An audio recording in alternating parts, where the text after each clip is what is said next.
Call দিলাম, call দেওয়ার সাথে সাথেই কিন্তু কি নেটওয়ার্ক চলে গেছে। এই মোবাইলটার মডেল হচ্ছে রেডমি নোট 8।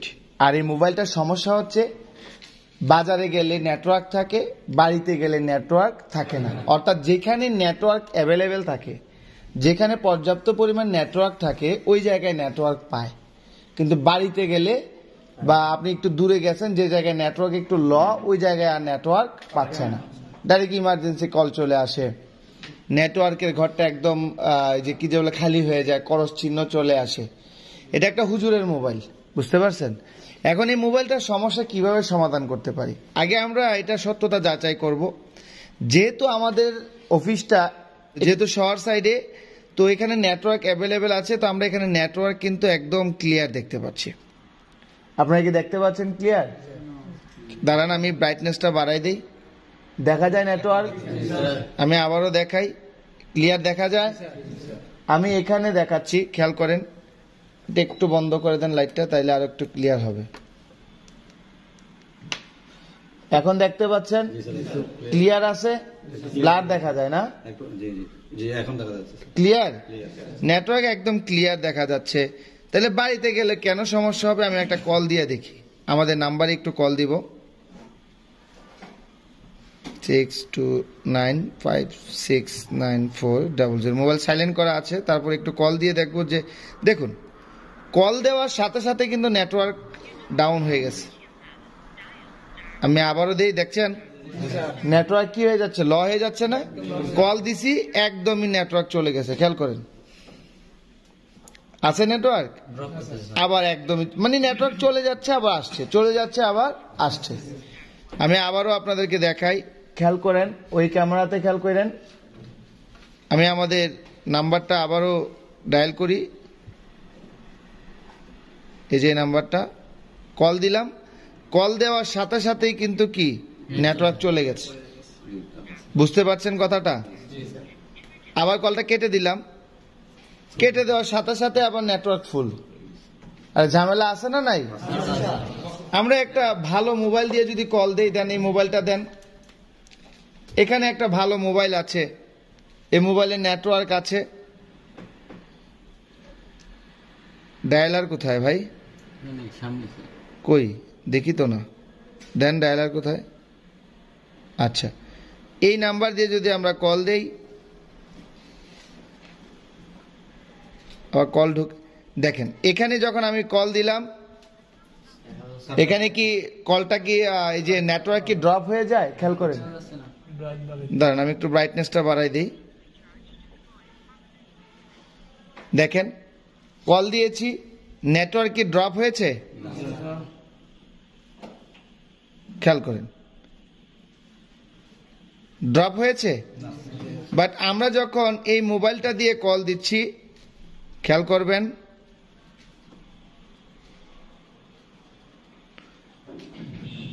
দেখেন কল দেওয়ার সাথে সাথে নেটওয়ার্ক কি ড্রপ করতেছে না, ড্রপ না। এই সমস্যাটা কেন হবে? চলেন মোবাইলটা খুলে ফেলি। ব্যাকসেলটা আমরা আগে থেকেই খুলে রেখেছি, মোবাইলটা জরাজীর্ণ অবস্থায় আছে, যত্ন না নিলে যা হয় আর কি।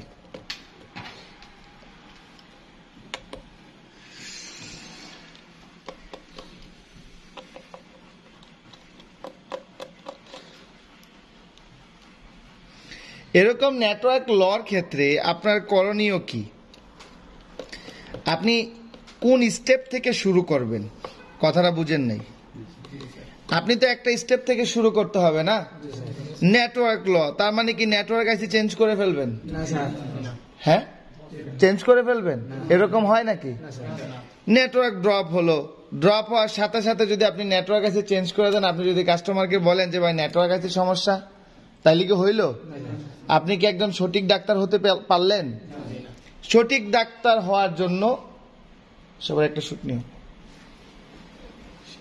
সঠিক ডাক্তার হওয়ার জন্য অবশ্যই আপনাকে সঠিক পন্থায় রোগ নির্ণয় করতে হবে, ঠিক না? একটা মোবাইলের চার্জিং সমস্যা হলে আপনি কোন জায়গা থেকে শুরু করতে হবে? কোন জায়গা থেকে শুরু করতে হবে? ডাইরেক্ট চার্জিং পুরে চলে যাবেন?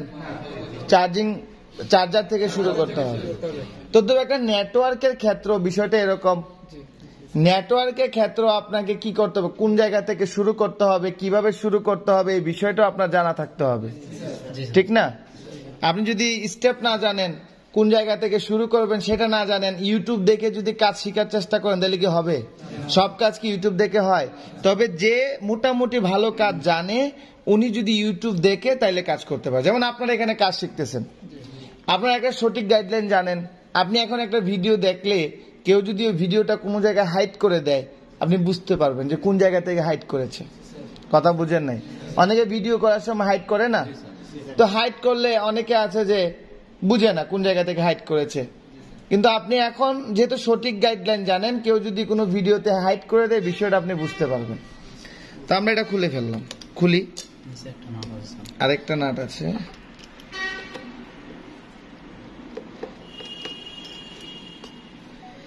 নেটওয়ার্কের ক্ষেত্রে ফার্স্ট টাইমে আপনাকে যেটা করতে হবে, প্রথমে আপনি এটা সিম চেঞ্জ করে দেখতে হবে। কি চেঞ্জ করে দেখবেন? সিম। অলরেডি আমরা এটা সিম চেঞ্জ করে দেখেছি, তারপরও সেম প্রবলেম। যেহেতু সিম প্রবলেম, আর সিম যদি সমস্যা হয় এরকম নেটওয়ার্ক ড্রপ হয়ে যাবে না, ডাইরেক্টলি নেটওয়ার্ক আসবে না, ড্রপ হবে না কখনো। কথাটা বুঝতে পারছেন? মোবাইলটা অফ করে নেই।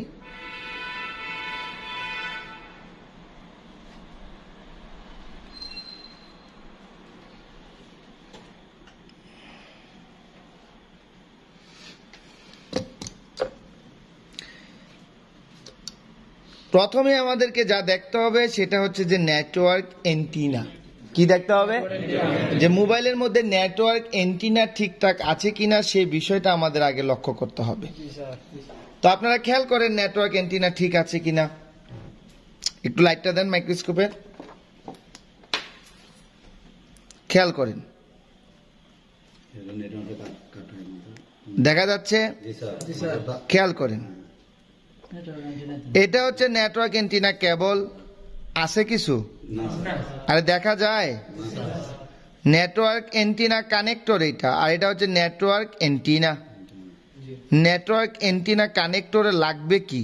লাগার মতো কিছু আছে এখানে? এখানে দেখেন একটা কানেক্টর, আই থিঙ্ক এটা ব্যাকশেলটা খোলার সাথে সাথে পড়ে গেছে। এই যে দেখেন, এই কানেক্টরটাই কিন্তু এখানে লাগবে। কথাটা বুঝেন নাই মনে হয়? এই কানেক্টরটা এখানে লাগবে, তাইলে এই কানেক্টরটা, এই যে কেবলটা আছে, কেবলটা কানেকশন হবে। যেহেতু এটা এখান থেকে কেটে গেছে, তাইলে কি এটা ডিসকানেক্ট হয়ে গেল না? এই নেটওয়ার্ক এন্টিনার মাধ্যমে লাইনটা ডাইরেক্ট সরাসরি নিচে গিয়া চার্জিং লজিকের মধ্যে যাবে। কথা বুঝতে পারছেন? অর্থাৎ সাব পিসিবির মধ্যে যাবে। যেহেতু এখানে কানেক্টরই নাই, তাহলে লাইন যাবে কিভাবে? যাবে নাকি? কথাটা বুঝতে পারছেন? তাইলে আমি প্রবলেমটা কোত্থেকে পাচ্ছি? নেটওয়ার্ক এন্টিনা থেকে পাচ্ছি। আসলে কি পাচ্ছি কিনা সেটা আমরা ক্লিয়ার হতে পারবো যদি আমরা এই কেবলটা চেঞ্জ করে দিই। তারপর কেবল চেঞ্জ না করে কি আমরা ডাইরেক্টলি বলতে পারবো এটা কিসের থেকে সমস্যা? প্রথমে আমরা নেটওয়ার্কের এন্টিনা, এই যে কেবলটা, নেটওয়ার্ক এন্টিনা যে কেবলটা আছে, এই কেবলটা চেঞ্জ করতে হবে। এই কেবলটা কিসের মতো কাজ করে? আগে আমাদের সাদা কালো টিভি দেখছেন? BTV দেখার জন্য কি করতে হইতো? বাঁশের আগার মধ্যে এন্টিনা টাঙ্গাইয়া উপরে দিতে হইতো। ওই এন্টিনা থেকে একটা কেবল আইসা টিভির মধ্যে লাগতো, ঠিক না ভাই? ঠিক। ওই এন্টিনার মাধ্যমে চ্যানেলগুলো চলতো। যদি এন্টিনাটা ভাঙা হইতো বা কেবলটা যদি খারাপ হইতো তখন টিভি ঝিরঝির করতো। আমরা আবার এটাকে নাইরা চেরা দিলে এটা ক্লিয়ার আসতো, ঠিক না ভাই? ঠিক। এই বিষয়টা এরকমই। যদি নেটওয়ার্ক এন্টিনার কেবল, অর্থাৎ যেটা নেটওয়ার্ক এন্টিনার মধ্যে যায় লাগে, ওই কেবলটা যদি কোনো কারণে জং হয়ে যায়, ভেঙে যায়, কানেকশন লুজ থাকে, সেক্ষেত্রে আপনার মোবাইলে নেটওয়ার্কের প্রবলেম দেখাবে। কথাটা বুঝতে পারছেন? এটা হচ্ছে ওই কেবলটা যেটা এন্টিনা থেকে আইসা টিভির মধ্যে লাগতো, এটা ওই কেবলটা। আর মেন এন্টিনাটা হচ্ছে এই যে লজিকটা। জি স্যার? জি অবশ্যই, সকল মোবাইলের মধ্যেই অবশ্যই এরকম কেবল থাকবে। কথাটা কি বুঝতে পারছেন? প্রত্যেকটা অ্যান্ড্রয়েড মোবাইলের মধ্যে নেটওয়ার্ক কাজ করার জন্য এরকম এন্টিনা অবশ্যই অবশ্যই অবশ্যই থাকবে। এখানে আপনি দেখতে পাচ্ছেন লজিকটা। এটা মনে করেন ওই যে বাসের মধ্যে যে একটা এন্টিনা টাঙায় রাখতাম, এই এন্টিনাটাই হচ্ছে এইটা।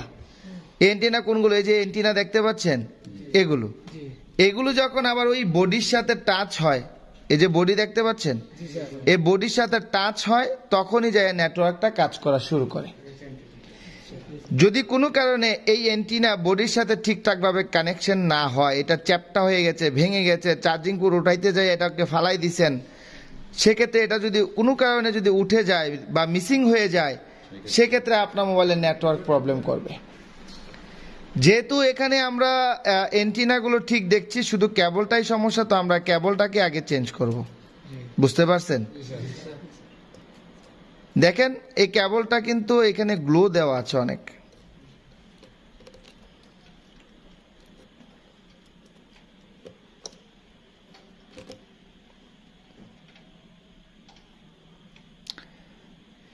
এই এন্টিনাগুলোর দাম কত?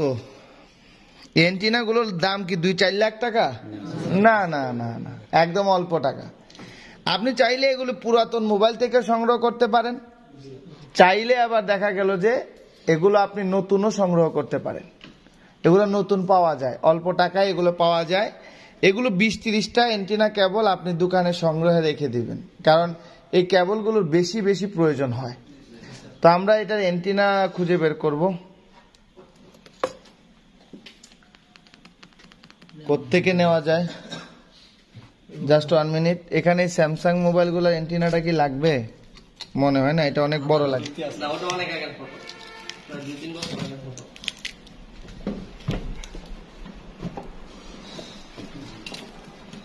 দেখি আমরা এখানে একটা এন্টিনা যেহেতু পেয়েছি, তো এই এন্টিনাটা আমরা একটু লাগাইয়া দেখব।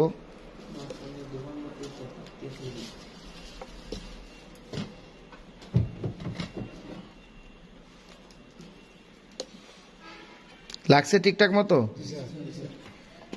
এই এন্টিনাটা আমরা একটু ফিটিং করে তারপরে দেখব যে আসলে এই এন্টিনার কারণে নেটওয়ার্কটা আসলে ড্রপ হয় কিনা।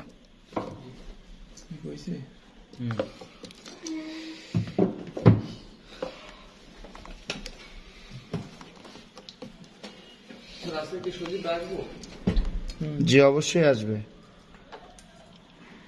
ক্লাস মিস নাই। কেন, কোনো কাজ আছে?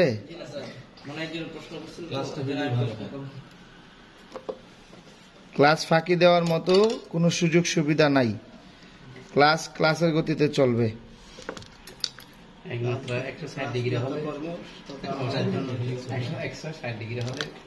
আপনার কি 10 টাকা গাড়ি ভাড়া লাগবে ক্লাসরুমে আসতে? তাইলে এত টেনশন কিসের? যাই হোক, আমরা মোবাইলটা চালু করি।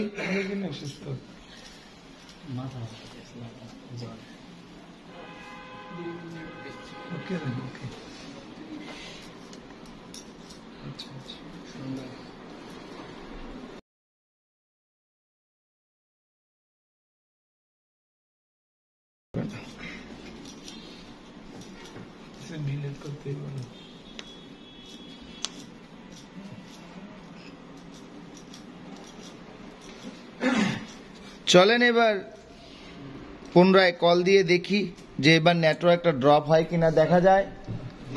এই লাইটটা বন্ধ করে দেন, মাইক্রোস্কোপের লাইটটা বন্ধ করে দেন।